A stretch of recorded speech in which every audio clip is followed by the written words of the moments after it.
paghuhugas ng kamay. Una, basain po natin ang kamay.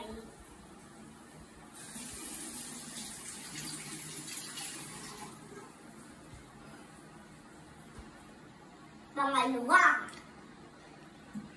sabunin natin ang mga kamay.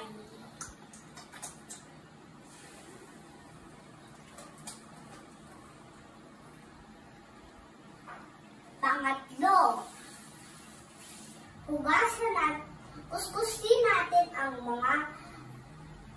ang ating palad.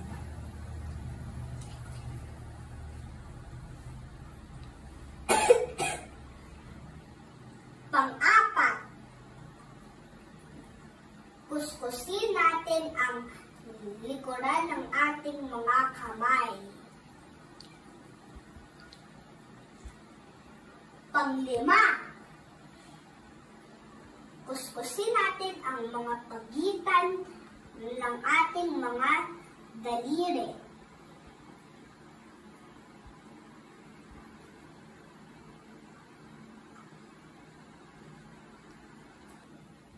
Huwag kalimutan ang ating mga daliri.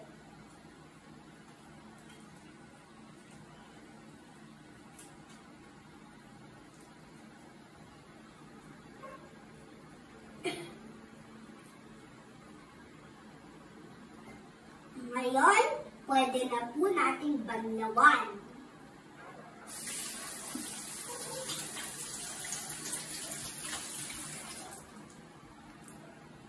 Ngayon, tuyuin na natin ng magandang towel o tissue.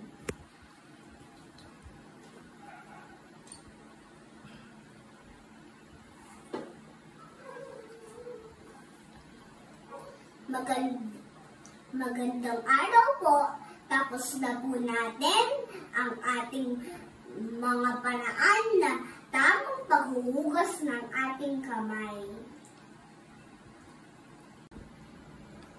Kung gusto niyo malaman kung gaano katagal maghugas ng kamay, kanta po kayo ng happy birthday ng 2 beses.